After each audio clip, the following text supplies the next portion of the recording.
Hey there, thinkers! Welcome back to Critical Hit. My name is Est, and I heard some things over the weekend that I'm really not shocked about.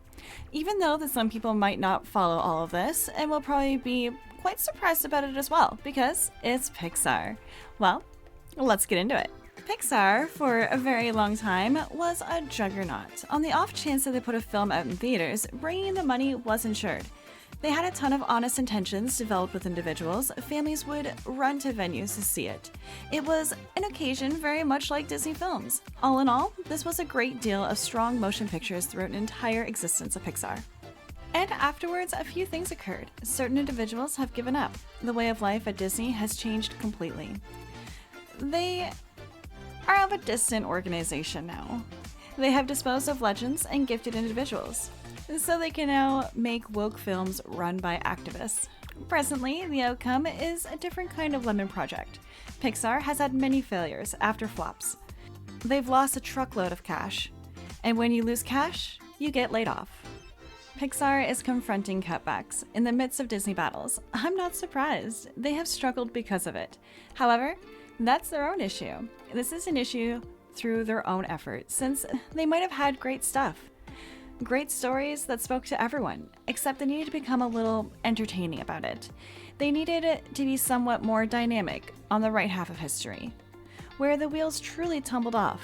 Lightyear is where the wheels truly crashed and burned. I think many individuals recall Lightyear.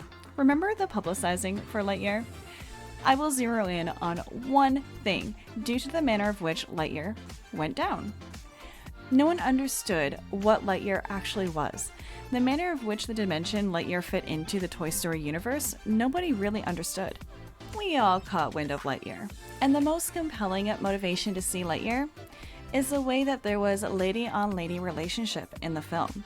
Two ladies kissing. That is the reason people really wanted to see it. Many articles generally discuss that. They didn't discuss the film. They didn't discuss the story. They didn't discuss what's the distinction among this and the Toy Story, since that was messed up.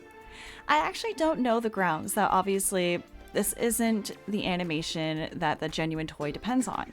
It's something different. It's concerning. They didn't lay any of that out or discuss it. No. The explanation that we got was you want to see this film on the grounds that it's earth-shattering. There is a lesbian kiss in it. That is the reason you want to see this film. That is not the plot that many individuals in the theater want to see or bring their children to. It's simply not. Furthermore, you can see that on YouTube free of charge. What we want to see is a decent film. We need to see something like we saw with Toy Story multiple times. No, instead they will give us this. We won't actually tell you anything about it. However, hello, two ladies, they will kiss in it. What's more is the film sizzled, and you realize that that's the story, just like a ton of stuff that Disney has put out recently.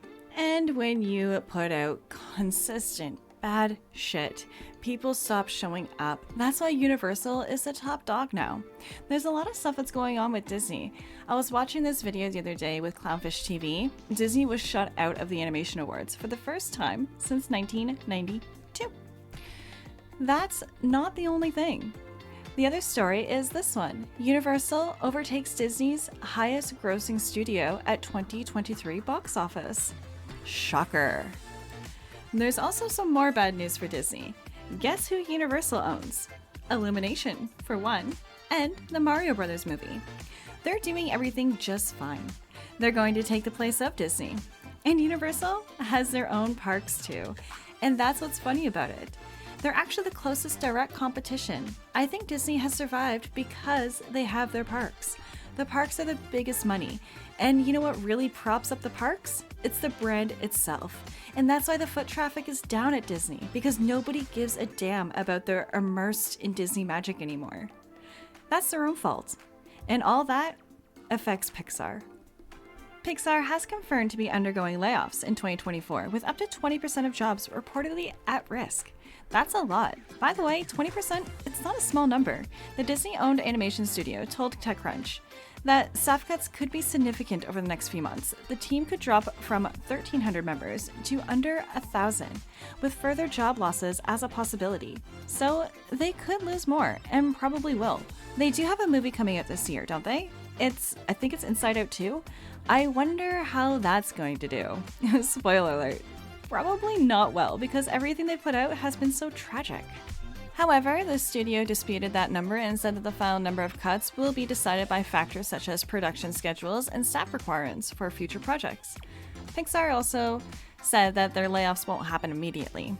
Oh, so you're just going to make people wait and sweat? Oh yikes, that's not nice. Not tell you if you're getting laid off so you can make arrangements. What a double standard when it comes to companies. But it is what it is. So that's the actual story. They presumably don't need their staff. Well, let me know what you think down in the comments. And if you've made it this far, please like and subscribe and hit that notification bell to be notified for our next video. Well, my name is Est, and I will see you in the next one. Toodles!